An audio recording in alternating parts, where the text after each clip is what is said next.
Hello everyone, आप सब कैसे हैं। मैं उम्मीद करता हूं कि बहुत अच्छे होंगे और अपनी पढ़ाई को बहुत अच्छे से कर रहे होंगे। मैं आकाश कुमार बढ़ाना आईसीटी वर्चुअल क्लासरूम में आपका बहुत बहुत स्वागत करता हूं मेरे प्यारे बच्चों। जैसा आपको पता है मेरे प्यारे बच्चों, बेसिकली हमारी आपका जो है 11वीं क्लास है। 11वीं क्लास में हम लोग देख रहे हैं पॉलिटिकल साइंस और आज हम लोग चैप्टर नंबर 6 शुरू कर रहे हैं। और आपको पता है कि चैप्टर नंबर 6 क्या है? नागरिकता, सिटीजनशिप। क्या है? नागरिकता को हम लोग देखेंगे कि आखिर में नागरिकता होती क्या है, कैसे हम इसको पढ़ते हैं, क्या इसका परिचय देखते हैं, इन सब के बारे में हम पढ़ेंगे। अपनी बात नागरिकता की सुप्रसिद्ध परिभाषा से शुरू करते हैं। नागरिकता एक राजनीतिक समुदाय की पूर्ण और समान सदस्यता है। इस अध्याय में हम छानबीन करेंगे कि आज नागरिक का सही सही अर्थ क्या है। इसके बाद हम उन बहसों और संघर्ष पर दृष्टिपात करेंगे जो पूर्ण और सामान्य सदस्यता की व्याख्या के संदर्भ में चल रहा है। परिप्रेक्ष्य में नागरिक राष्ट्र के बीच संबंध तथा विभिन्न देश की स्वीकृत नागरिकों की कसौटी पर भी चर्चा होगी। नागरिकता के लोकतांत्रिक सिद्धांत का निहितार्थ है कि लोकतांत्रिक सार्वभौमी होना चाहिए।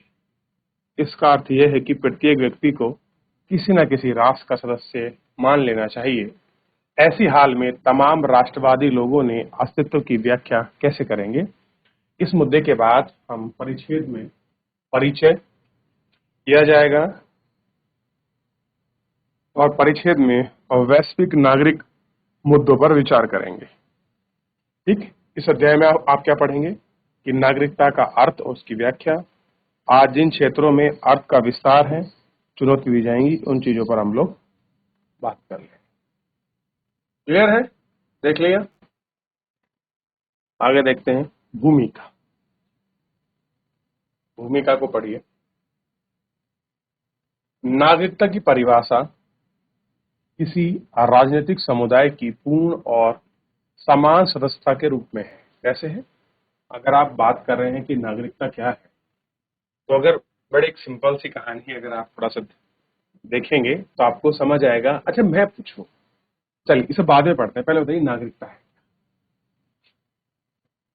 अगर आप आर्टिकल देखेंगे अनुच्छेद 5 से 11 के बीच आपको नागरिकता का स्पष्ट उल्लेख आपको मिलेगा। ठीक है, अब देखिए कि समकालीन विश्व में राष्ट्रों ने अपने सदस्यों को एक सामूहिक राजनीतिक पहचान के साथ साथ कुछ अधिकार भी प्रदान किए हैं। इसलिए हम राष्ट्र के आधार पर आने वाले भारतीय, जापानी या जर्मन मानते हैं। नागरिक अपने राष्ट्र के कुछ बुनियादी अधिकार के अलावा यहीं की यात्रा भी करते हैं और सहयोगी हैं और सुरक्षा की अपेक्षा भी करते हैं। किसी राष्ट्र के संपूर्ण सदस्य होने का महत्व ठीक ठीक समझ आ सकता है जब हम दुनिया भर के उन हजारों लोगों की स्थिति के बारे में सोचते हैं जो दुर्भाग्यवश शरणार्थी और अवैध प्रवासी के रूप में रहने के लिए मजबूर थे, क्योंकि उनमें कोई राष्ट्रीय अपनी सुरक्षा के लिए तैयार नहीं था। ऐसे लोग कोई राष्ट्रीय अधिकार की गारंटी नहीं देता है और वे आमतौर पर असुरक्षित हालत में जीवन यापन करते हैं। मनपसंद राष्ट्र की पूर्णतः सहयोग और ऐसे लक्ष्य जिनके लिए वे संघर्ष करने के तैयार हैं, जैसा कि आज हम पूर्व मध्य के फिलिस्तीन शरणार्थियों के मामले को देखते हैं। कैसे देखते हैं? जो फिलिस्तीन का मसला थोड़ा आप पढ़ोगे आपको समझ आएगा। देखिए, नागरिकता का मतलब है किसी देश की पहचान। जैसे हम कहते हैं ना, आई एम इंडियन, मैं भारतीय हूं, हम भारत से बिलोंग करते हैं, मैं यूएस से बिलोंग करता हूं, मैं कनाडा से बिलोंग करता हूं। ये एक गर्व में है किसी राष्ट्र के सदस्य होने का। ठीक ठीक समझ आ सकता है कि आखिर में राष्ट्र है क्या। और अगर नागरिकता है तो कुछ अधिकार भी हैं। नागरिकता को प्रदत्त अधिकारों की पुष्टि प्रकृति और विभिन्न राष्ट्रों में विभिन्न विभिन्न हो सकती है। अधिकार लोकतांत्रिक देश ने आज कुछ राजनीतिक अधिकार शामिल किए गए हैं। कैसे हैं? कुछ अधिकार जो हैं आपके शामिल किए गए हैं और उन अधिकारों को देख लिया। अभिव्यक्ति या आस्था की आजादी, जैसे नागरिक अधिकार और न्यूनतम मजदूरी या शिक्षा पाने के जुड़े कुछ सामाजिक आर्थिक अधिकारों और प्रतिष्ठा की एक समानता नागरिक के बुनियादी अधिकारों में से एक है। कैसा है ये? कैसे है? कुछ आपके बेसिक है, जैसे कि उसका मतदान करना है, नागरिकता है तो आदमी वोटिंग करेगा। उसकी अभिव्यक्ति है, अपने आप को एक्सप्रेस कर ले, बोलने चलने। आर्टिकल 19 पढ़ोगे आप तो उसमें आपको क्लियर हो जाएगा। आस्था है, आदमी को अपने कुछ साइट्स मिले, वो किसकी पूजा करे, कहाँ जाए, ये उसको आस्था प्राप्त है। जैसे नागरिकों को बहुत सारे अधिकार हैं, शिक्षा है, ये सारी चीजें उनको मिले हुए हैं और जुड़ी हुई हैं, और ये चीजें उसमें आपको दिखाई भी देंगी। क्या है इसमें आस्था का मसला, क्लियर है जो आपको समझ आए। नागरिक आज बिना अधिकारों का प्रयोग कर रहे हैं, उन सब पर उनको संघर्ष के बाद हासिल किया है।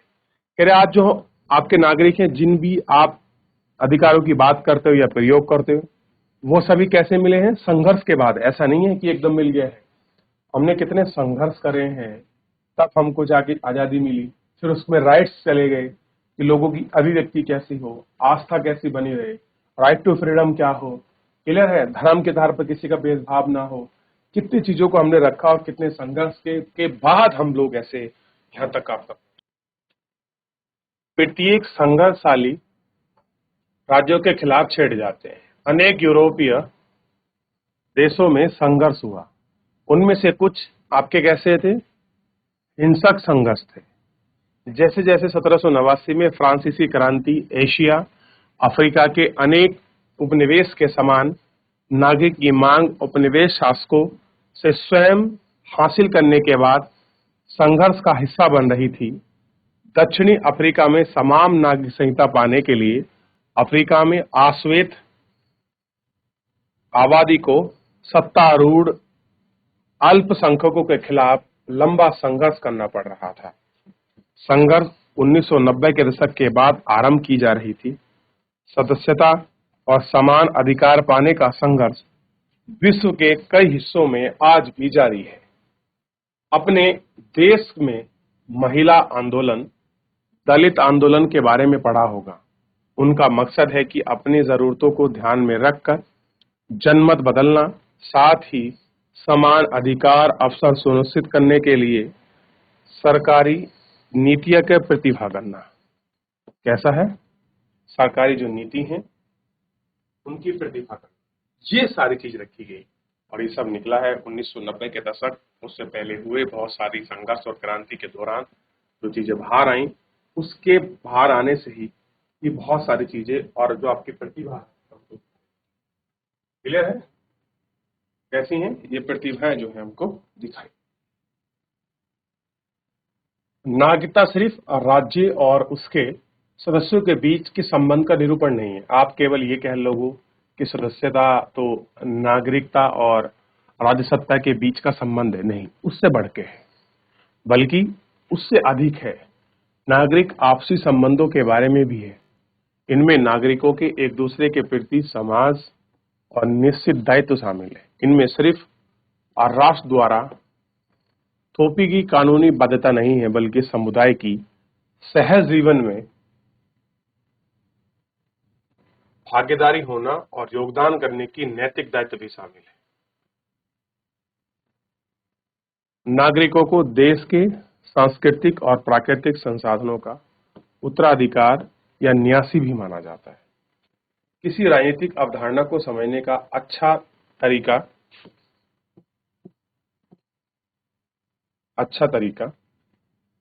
उन उदाहरणों की पड़ताल करना है जिनमें जाने माने अर्थों पर समूह द्वारा सविला निशाने पर लगाया जा रहा है, जो महसूस करते हैं कि उनमें उनकी जरूरतों और आकांक्षाओं का ख्याल नहीं किया गया है।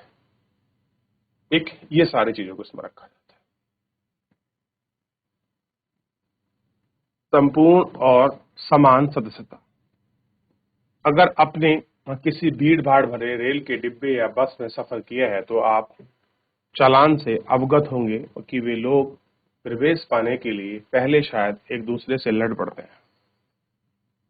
अंदर पहुंचने ते ही दूसरे को बाहर रखने को समझ स्वार्थ में शामिल हो जाते हैं। जल्दी ही भीतर और बाहरी का विभाजन उभर कर आता है। बाहरी को खतरे के रूप में देखने लगते हैं। कैसे हैं? बाहरी को हम लोग खतरे के रूप में देखेंगे। क्लियर है? इसी तरह की प्रक्रिया समय समय पर नगरों, प्रदेशों और कभी कभार पूरे राष्ट्र में चलती है। अगर जीविका, चिकित्सा, शिक्षा जैसी सुविधा, जल जमीन जैसी प्राकृतिक संसाधन सीमित हैं, तब बाहरी लोगों के प्रवेश को रोकने की मांग उठने की संभावना बढ़ जाती है। भले ही नागरिकता क्यों ना हो, वे अपने मुंबई मार्कर के लिए नारा शायद हो जाए। ऐसी भावनाएं प्रकट हुई हैं जो भारत और विश्व के विभिन्न हिस्सों में अनेक संघर्ष के बाद आया। कैसे हैं? अनेक जो संघर्ष है उनके बाद निकलकर सामने। ठीक, देख लिया? तो बहुत सारी चीजें ऐसी हैं जो संघर्ष के रूप में सामने आई हैं। यानी कि कुछ भी ऐसा नहीं है जो आपका बिना संघर्ष के निकला हो। एक दूसरे की प्रक्रिया समय पर चली, समय में राष्ट्र में हुई, आजीविका को लेकर, शिक्षा को लेकर, जमीन को लेकर, प्राकृतिक संसाधनों को लेकर वहां उनकी मांग उठी। मुंबई कार्य यानी कि मुंबई वालों का नारा लगा, यानी कि कहीं ना कहीं आपका क्षेत्रवाद की चीजों को देखी गई। कह रहे हैं कि इससे प्रश्न उठता है कि आखिरकार संपूर्ण और समान सदस्य का असली अर्थ क्या है।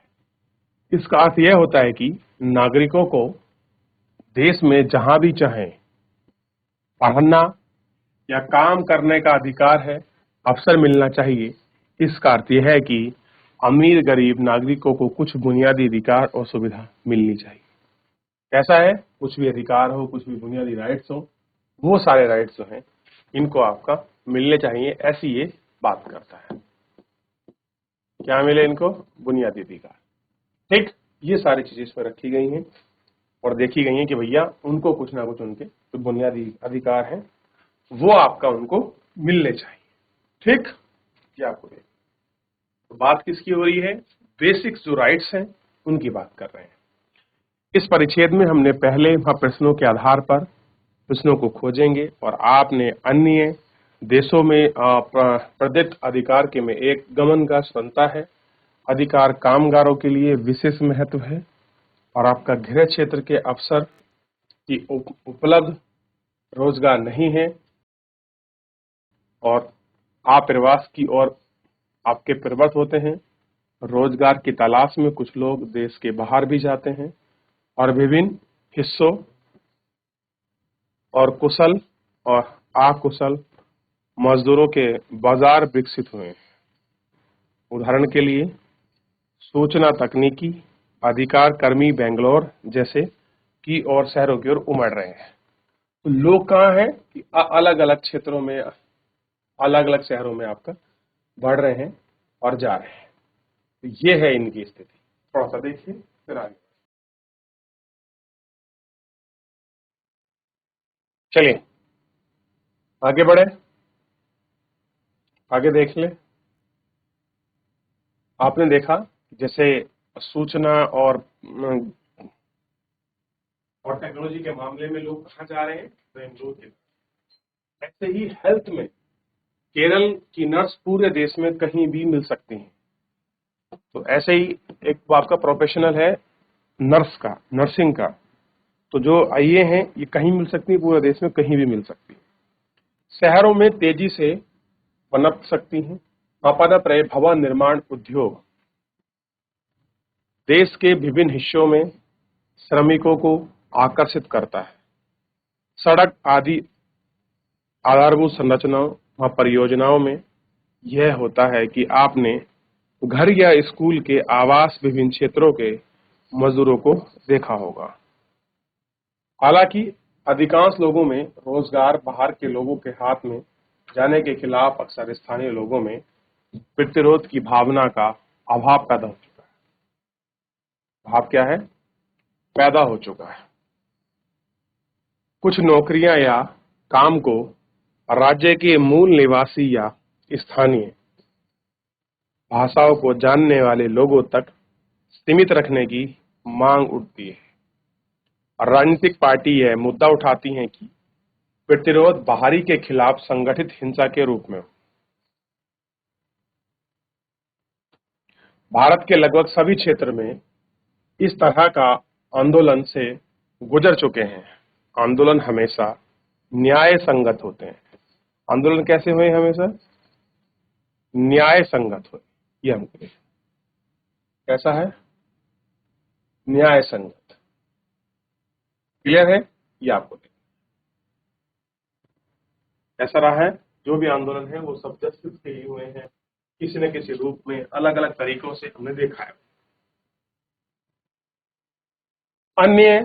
किसी अन्य देश के स्थानीय लोगों द्वारा, देश के अन्य देश में स्थानीय लोगों द्वारा भारतीय कामगारों के साथ दुर्व्यवहार किए जाने पर हम सब गुस्से से भर उठे थे। संभव है कि हमसे कुछ भी माने कुशल और शिक्षित कामगार को काम के लिए कहीं भी जाने अनजाने का अधिकार। राज्य भी इस तरह से कामगारों को आकर्षित करने के लिए अपनी योग्यता पर गर्व कर सकते हैं, लेकिन किसी क्षेत्र में काम अपर्याप्त है तो संभव है कि स्थानीय लोग भाई लोगों की प्रतिद्वंदी यानी कि कंपटीशन से नाराज हो। क्या गमगमान आजादी में देश के हिस्से में काम करने की बात अधिकार में शामिल है? ये कैसा बात है? ये सब चीजें इसमें आपका शामिल है। ये इसमें चीजों को दिखाया गया है। चलिए, तो इस तरीके से बहुत सारी चीजें हैं, कैसे कामगार, कैसे चीजें हो रही हैं, कैसे कंपटीशन बनता है, इन सब चीजों के बारे में शेष हम नेक्स्ट लेक्चर में बात करेंगे। आज के लिए इतना ही, मिलते हैं नेक्स्ट लेक्चर में। धन्यवाद।